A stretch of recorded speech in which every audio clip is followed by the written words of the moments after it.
Tarofa, mahalo lelei, kia orana. Welcome to our Nesian 4020. This is your host, Hold the Ball, HTB.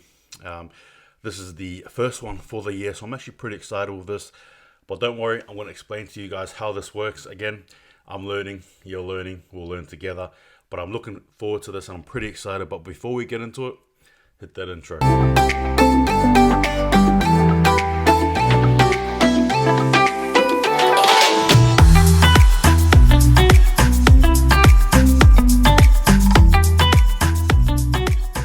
Alright guys, like I said, hello, welcome, g'day, all that good stuff there. This is the first Nesian 4020 show, and for those of you who are unaware as to what the show is about, it's basically about Pasifika and Māori players. It's about me showcasing, highlighting them, showcasing their talents, talking about them from different leagues that they play in, primarily NRL, and at the same time just talking about them and what they do, pretty much, and giving you guys player profiles, team of the week, so on and so forth. But again, we'll get into that as we get through the program. So sit with me as we do this. But again, thank you for joining me, Kinas. All right. So again, guys, the player profile for today is going to be Olsen Filipaina, and for those of you who don't know, Big O was a player of Samoan as well as Māori descent. He was born on the 23rd of the 4th, 1957, Kaikohe, New Zealand. At his prime, his height and weight was 184 centimeters and 130 kgs, and his position was centre and 5'8" primarily. The clubs he played for were Mangere East, as well as the Balmain Tigers from 1980 to 84, 77 games. Eastern Suburbs from 1985, he played 8, and North Sydney Bears from 86 to 87, having played 18. His representative career saw him playing for Auckland and the Kiwis between the span of 1977 to 86, playing 28 games, as well as Samoa in 1988, where he played for them one time. For those of us viewing Olsen Filipaina, there are those who probably don't know much about him. There are those who probably know a lot, some who know a little. For me personally, myself, I heard of him. I've heard of what he's done. I've heard of him and Wally Lewis, that little exchange where he beat them playing for the Kiwis. But at the same time as well, I've also heard of, the stuff he went through as well, regarding some racial abuse as well, which obviously is not good to hear. But I had to sort of see and read how he progressed through it, powered on through it. Obviously it hurt, but in saying that, it's great to see he came out the other end. My also thoughts as well regarding this. Obviously, this particular show is dedicated to Olsen Filipaina, but I must say myself, from a Pasifika Māori sort of viewpoint, he was influential to the game, and I'm sure you've heard this being said a lot of times throughout the couple of weeks. But Olsen, Big O, was probably arguably the catalyst for actually bringing in more Pasifika and Māori players.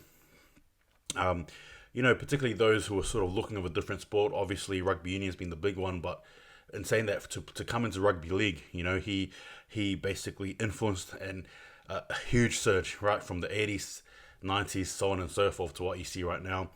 A lot of those players that you sort of see and idolize, I'm sure did the same for their own Pacific players before them, so on and so forth. But I believe Olsen, the Big O, was the real catalyst there.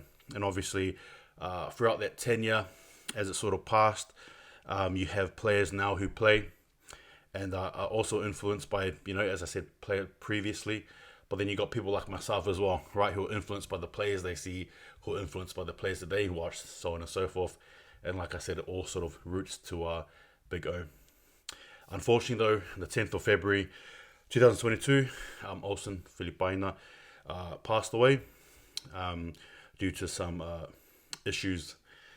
Health issues, unfortunately. But I look in saying that he will be remembered, as one of the GOATs, especially in Polynesian and Māori Rugby League. His influence is going to be never forgotten. It won't be forgotten. People that are playing now are evidence of that. What he's done for the community from now and onward will be spoken about as legend. But in saying that, maro, Big O, for your contribution, not only to Rugby League, but specifically to Polynesian and Māori Rugby League, giving us a chance to be able to express ourselves on the field and off it as well, as you can see. But I thank you for what you've done, Maro Alpito. And obviously sending our condolences. But yeah, what a great man. And what he's done for the game will not be replicated, cannot be replicated. He started the foundation there for us to be able to play, express, so on and so forth. So thank you for that, Olsen Filipaina. As I touched on before, right, we have the week 1 trials and we have the week 2 coming up this week. So normally what I'll do is I'll actually sort of grab, round by round, I would actually grab the best pollen, Pasifika players basically, and sort of put them in my team. However, you can't really do that in week 1. So what I've done is I want to actually wait for week 1 and 2, and then I'll put in the team, right? A best of team of Pasifika Heritage players, and then I'll show you guys that. But look, on that subject as well, just remember, week by week, expect the team, and also I'll have a captain as well associated, and once a week I'm going to have, I think I'm just going to call it the Gova MVP. I don't know, something like that. Basically, will be the best Pasifika player of the week. So again, stay tuned for that. I'll be posting it on my Instagram as well as my Twitter, so stay tuned. I did sort of do that last year as well, but like I said, I'm learning, so I'm hoping to get more thorough at this so you guys can get more regular Nesian 4020 content. But again, bear with me, so there we go. However, in week 1, I've done a top 10, in no particular order, of my top 10 players who played well over week 1 trial. Bear with me as well, to be fair. Manly took up a lot of the spots, so they sort of had to make me cram in who played well, who didn't. It was actually pretty tight. I sort of did this according to matches as well. But in saying that, we're going to read through the list and tell me what your thoughts were, right? Unfortunately, there's no stats associated this time around. There will be next time, but I'm just going to read out the names and tell me your thoughts on who your favorite Pasifika player was this week just gone. And I will definitely be on tune for next week as well. This week, sorry, yeah. So Joshua Wong for the Roosters, Tongan descent. Kalma Tuilangi, Tigers, Samoan descent. Christian Tuipolotu, Manly, Tongan descent. Raymond Vainga, Manly, Samoan descent. Talatau Koula, Manly, Tongan descent. Brenda Smith, Storm, Māori descent. Marcelo Montoya, Warriors, Fijian descent. Dejan Asi, Cowboys, Samoan descent. Sosefo Fifita, Titans, Tongan descent, as well as Sunia Taruva, Panthers, Fijian descent. But yeah, those are my top 10 picks. Again, a lot of unlucky names to miss out, to be fair.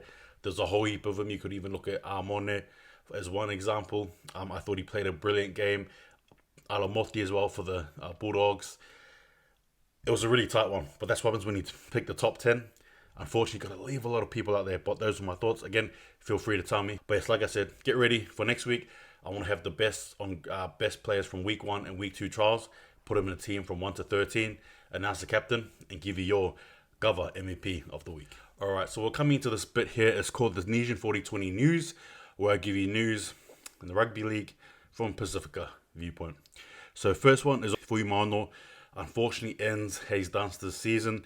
As we all know, the Dragons played the Eels in the trial match, and Fuimano did a hip drop. For those of you who don't know, hip drop is basically you sort of wrap your arms around a player's hip, stomach usually, mid-body, and you basically drop your knees, or you curl them up, bend them, and you use all your weight, your anchorage basically from your hips to your knees.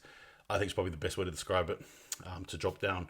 Unfortunately, in this case here, it didn't end well. Hayes Dunster was obviously taken off the field, and it was revealed a few days later that unfortunately he had torn all his he torn the ACL, MCL, and all those. I'm not going to say, I don't even know the other ones, but unfortunately he tore them. Obviously Fuimano, state of shock, remorseful. He didn't mean it, but Tyrell Fuimano unfortunately has done this before. He has a bit of a reputation for doing this. Whether it's innocuous, whether it's intentional, like I'm not saying it was, but obviously again it's a tackle that should be stamped out, I think anyway, particularly if we can prevent a player like Hayes Dunster from not playing. Again, Hayes Dunster, from Māori descent as well, was looking forward to having a big breakout year this year. Unfortunately cannot happen. We'll have to wait till next year. I get the beauty of the sport, of rugby league, but there's also an ugly side. Injuries are part of that as well, but in saying that, I hope both are well. Obviously, Fuimano not feeling the best. He's also been handed a 5-week match ban. Over at the Warriors, Nathan Brown has spoken and said that Shania Harris-Tavita will be playing fullback for the next couple of rounds whilst Reece Walsh is out. Again, controversy. A lot of people may think that he shouldn't be fullback or even playing in fullback. Some people think he shouldn't be in the squad. But in saying that, it is what it is. Again, with Shania Harris-Tavita, it's about looking to see how we can sort of play in this. Again, we all may have our thoughts on him, to be fair. But ultimately, it's what he does in this trial and obviously the next 2 rounds that really matter. How does he put his hand up? How does he sort of solidify his spot in the squad once Reece Walsh gets back? So it's going to be very interesting anyway to see what happens there. The other news was the battle between Sosefo Fifita as well as Kotoni Stags.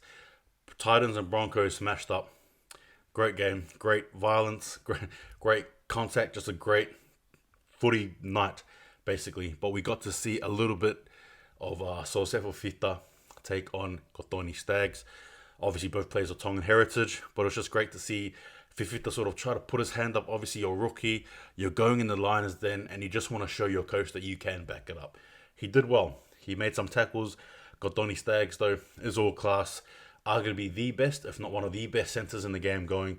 Was able to sort of run around him, score a try. So again, it was a bit of a tussle between the two, but how exciting was it to watch them play? I'm a big fan of, our under players playing each other. Obviously, we talk about unison, being one, but at the same time, there's still that competitive edge. We're a warrior race. We love to, have a bit of a verse against each other. But in saying that was great to see. Number 4, Kalen Ponga has been named co-captain for the Knights as well. Obviously, Kalen Ponga, Māori descent. It's going to be good. We're going to see a different dynamic to him. You want to hope, though, that Kalen Ponga does not become more reserved. Being captain, though, is a massive responsibility, particularly as a co-captain. Jaden Brayley, won't be playing for the majority of the season. Maybe midway through, he'll be back. But you just have to wait and see that. But yeah, as for Kalen Ponga, well, like I said, how is this going to affect him?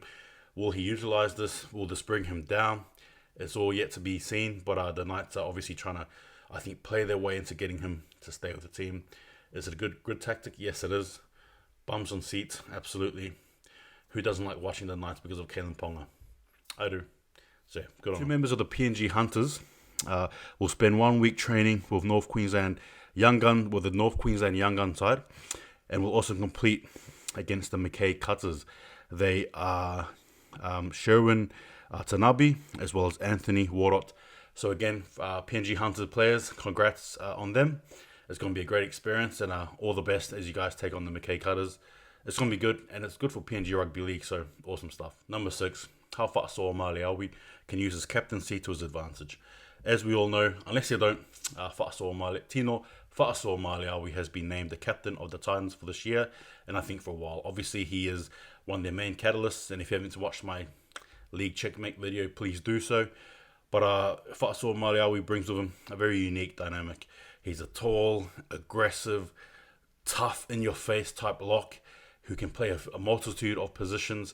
But in saying that as well, one way he can sort of use it for his advantage is that leadership. He gets to hone and zone in on that leadership, the vocal sort of side of things.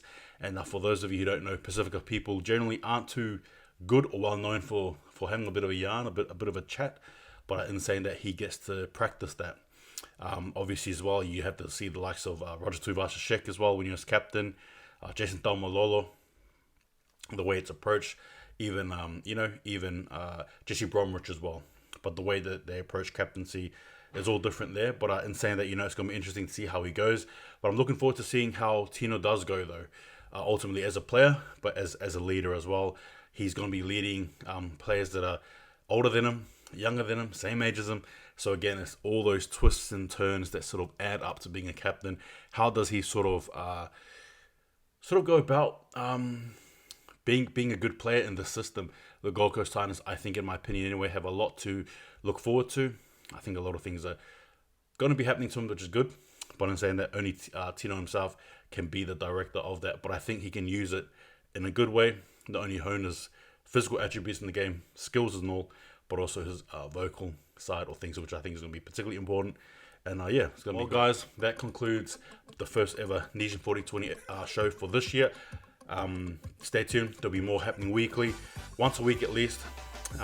I do plan on making this live at one stage as well, so we'll have to see what happens. But in saying that, guys, thanks for tuning in. I appreciate it very much. If you're new, don't forget to like, share, subscribe, all that good stuff there. Be well, be safe. And again, this show here, though it focuses on Pasifika and Māori talent, it's a show for everyone. Races, religions, all that stuff there. Don't think this is just set audience. It's for everyone, but it's just giving you guys, like I said, a Pasifika view on things, our view, right? Well, technically mine, but you know what I mean. Just for a Pasifika lens, as someone who's of Polynesian heritage. But in saying that, thanks again for watching. I appreciate it very much. Take it easy and just remember, hold the ball. See you guys next time.